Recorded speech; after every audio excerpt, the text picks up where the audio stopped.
Саламатсыздарбы, урматтуу менин досторум жана кыргыз элим. Мен Алтынай Арстанбекова, түз эфирдемин. Көптөн бери сиздер менен көрүшпөй калдык. Мен түз эфирге чыкпай калдым.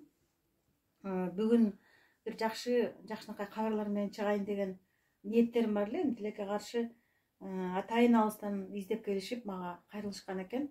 Ушул Айбике деген кызыбыз 18 жаштагы кыз экен. Ошол кыз ооруп калыптыр. Мен азыр деген Facebook'тан Алтынай Арстанбекова өзүмдүн аккаунтуман чыгып атам жана YouTube'да Алтыш Арстанбек деген өзүмдүн каналым бар, ошол жактан да чыгып атам. Бул жакта тартып атат. Эки жактан чыкпасам болбойт, эки жактан чыгарып, ушул калың элге жеткирип, жөнөкөй жарандарга жеткирип, анан жардам берейин деп мен ошол келип калдым. Эми жана үзүлбөгөн үмүт дейт, баары бир жакшы үмүт менен үмүт этип, ошо кыргыз эл менен жардам сурайлы деп ата-энеси чакырып, ошол сизди элдер көрөт экен, ошол сиз дагы эфир кылып берип коюңузчу деп сурангандан келдим. Анан меселеден суранам, ушул эфиримди бөлүшүп койсоңуздар. Анан кийин деген Айбикенин атасы Сапарбек байкенин М-банк номери, Айбикенин эжекеси Бибигүлдүн М-банк номерин жазып койдум. Ошол М-банк номерлерге колдон келишинче 100 сом саласызбы, 200 сом саласызбы? Кудайым ушул кыз турмушка чыгып, бала чакалуу болуп, өмүрү узун болсун деп Кудайдын алдында кайрымдуулук кылып жардам бересизби, 1000 сом саласызбы, 5000 сом саласызбы, андан дагы көп саласызбы? Иши кылса ошол М-банк номерлерге акча чогултуп жардам берели. Сиздин атыңыз ким эже? Кенжекан. Кенжекан. Сапарбек менен Кенжекан эженин 6 баласы бар.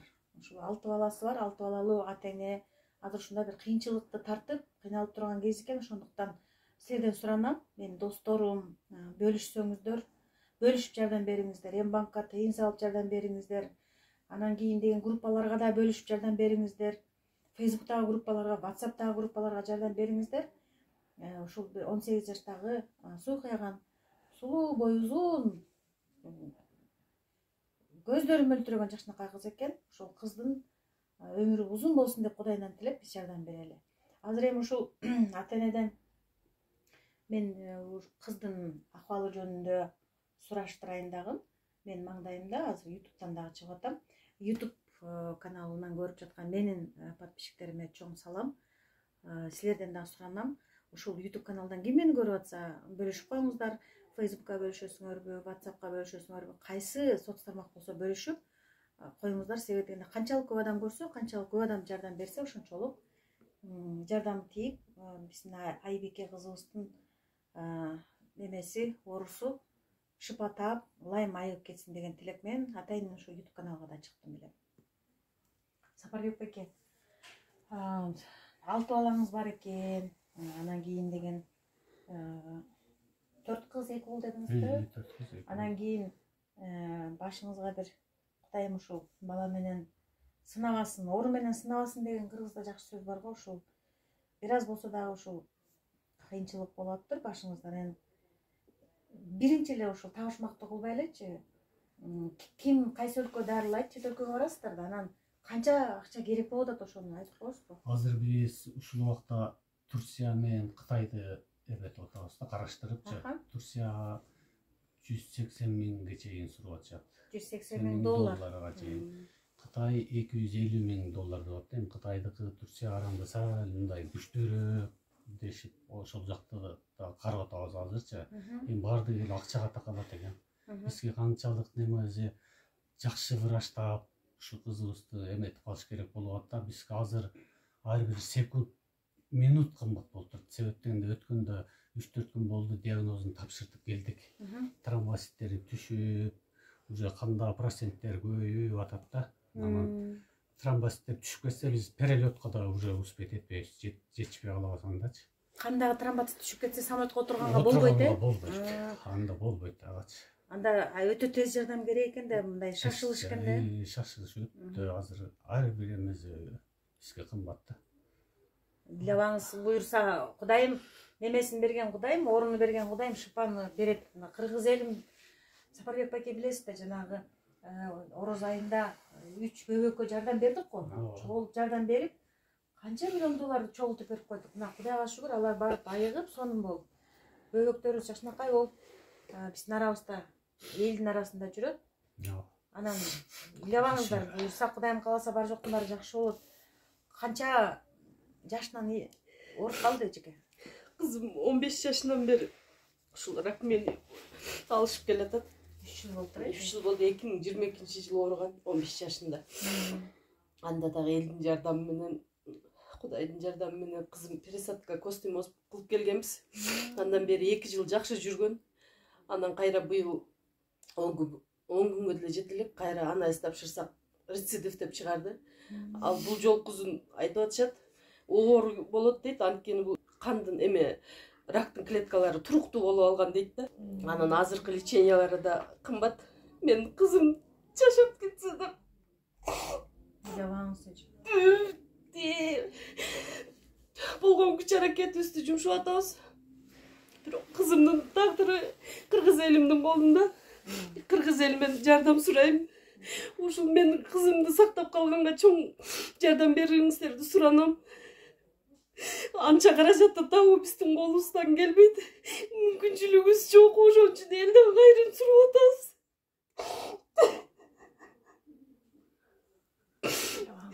Буюрса Кудайым. Кызым кол алдында соолугансып баратат. Биз учканга да жетишпей калабызбы деп коркуп жатам. Азыр кызымдын костный мозгунда рактын клеткасы 90%ге жетиптир. Канга көбүрөөк өтүп кетсе, бул башына чейин жетип калат деп.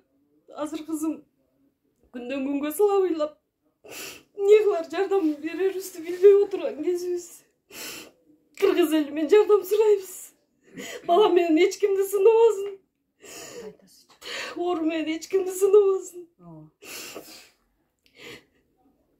Өзүбүз көп балалуу, 6 балалуу ата-энебиз. Ушул дагы бир жолу кыргыз элим, кайрымдуу кыргыз эли менен жардам сурайм. Кызымдын тагдыры ушу кыргыз элимдин колунда. Кызым жакшы болуп кетет деген үмүттөбүз. Бирок биз көз жашыбызды көргөзбөй элебиз, бирок бүгүн чыдай албай отурам мен. Сиз Баланы көрүп туруп жардам бере албаган эң жаман ошол экен да. Өзүң оорусаң да мейли дейт экенсиң, бирок баланын ооруганын эч кимге көргөзбөйсүң, Кудайым.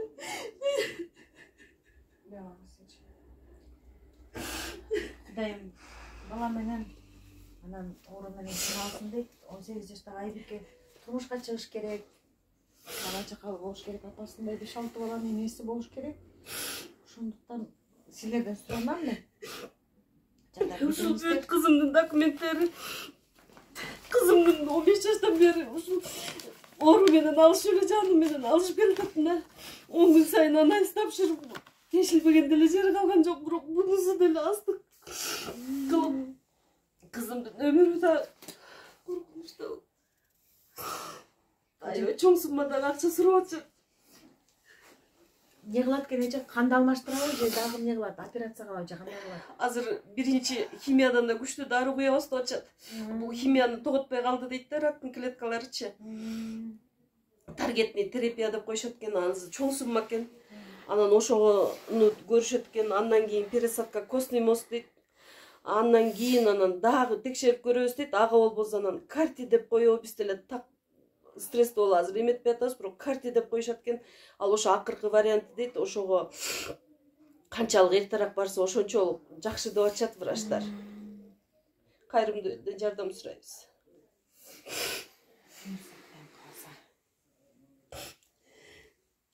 Мен ушу жалпы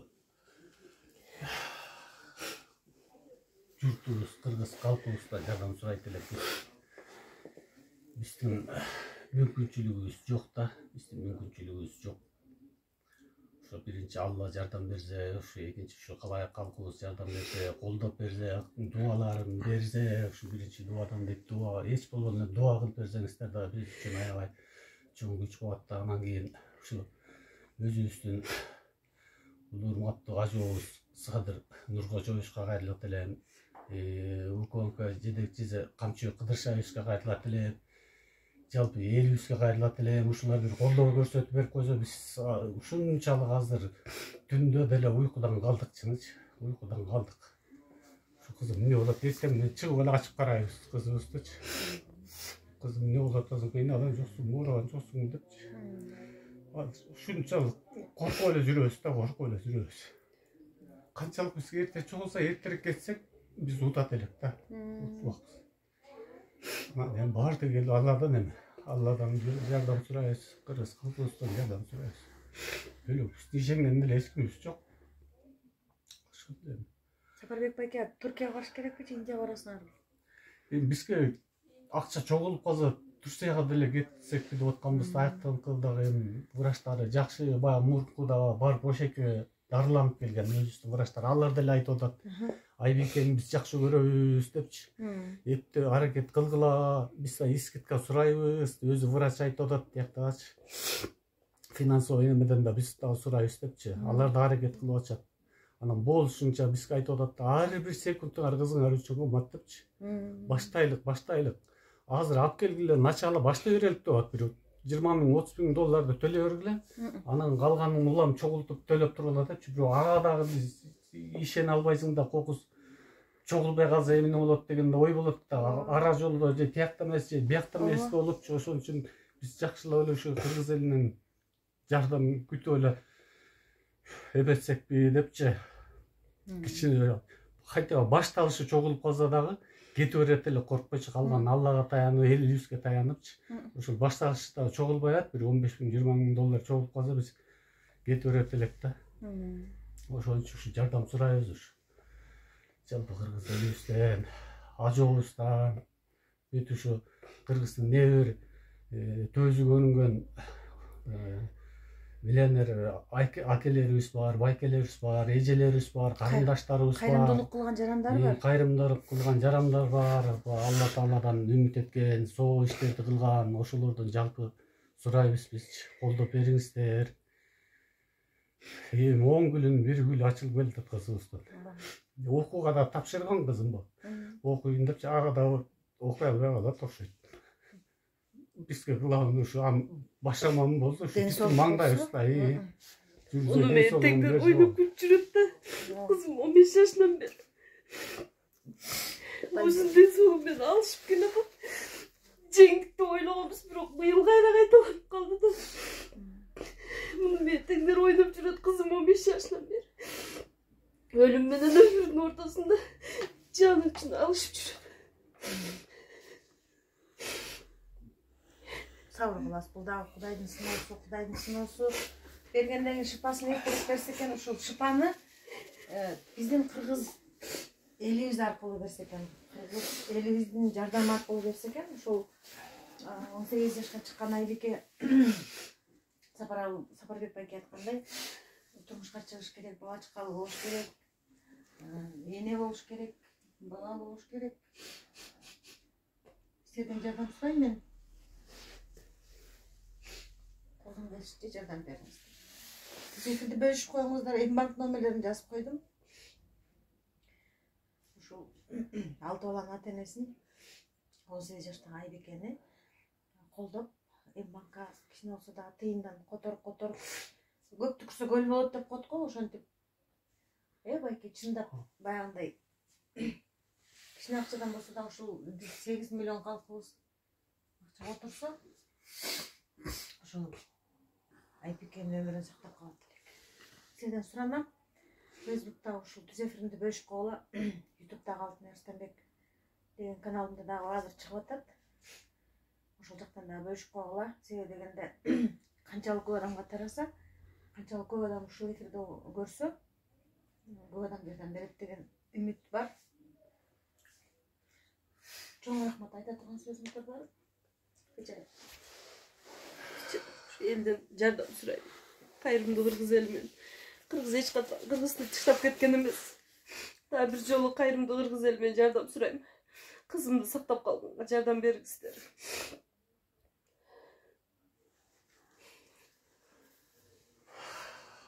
Баардыгыңыздарга чын ден соолук каалайбыз, үй бүлөлүк убакыт каалайбыз.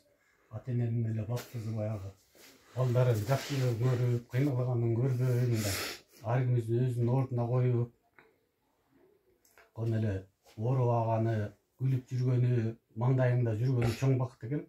Мен ошол бакыт истерин баардыгыңыздарга каалайм. Аман болуңуздар, бар болуңуздар. Дуа кылып коюңуздар, сиздерден сурам, жардам кылып коюңуздар. баардыгы келип эми Алладан дейт. Алладан ушу Алланын дуа тилек кылсаңыздар, Алла Тааланын дуа тилектериңиздер кабыл кылсын. Ушу менин кызыма биздин маңдайыбызда бар болсун. Ушу ойноп күлүп ушу чоң рахмат сиздерге дагы. Сабыр кылып күтө туралы Кудайым баягы Кабек аке. Касиеттүү өл. Анан кийин деген өткөндө 3 бөбөккө канчалык сом кылып жардам берип койдук. Ошондой кылып азыр дагы Айбике дагы 10 сом, 20 сом, 200 сом, 500 сом, 1000 сом кылып, 50 миң, 100 миң сом кылып көтөрүп койсо деле, колунда барлар жардам кылып, кайрымдуулук кылып, буюрса Кудайым кааласа, жакшылыктан үмүтүбүздү үзбөйлү. Кудайдан бардыгына жараткан Кудайым өзү. Кудайым өзү бизди өзү үчүн жараткан. Ошол ар бирибиздин тагдырыбыз Кудайдын колунда. Айбикени Кудайым оң көзү менен карасын. Билебаңыздар эже. Сиз оорубаңыз, сиз оорусаңыз балдарыңыз эмне болот? Кудайдан тилеп туралы. Мен силерден сурандым. Фейсбуктагы группаларга, WhatsApp'тагы группаларга бөлүшүп, таратышып коюңуздар. Канча адам көрсө, канча адам бөлүшсө, ошончолук көп адам көрүп, ошончолук көбүрөөк тегинче болсо, эртерээк керек болуп атат. Мына Сапарбек аке өзү айткандай, жанагы тромбоцит төмөнгө түшүп кетиптир. Ошол такыр эле ылдыйга түшүп кетсе, самолетко отура албай калат экен. Самолетко жетпей калабыз деп атат. Эртерээк баш керек болуп атат да, ошол жерден шашылыңыз. Чоң рахмат, түз эфирди көргөндөргө чоң рахмат, тараткандарга чоң рахмат. Сапарбек акенин айтканын колдойм, баарыбызга ден соолук. Кудайым оору менен, анан бала менен сынабасын.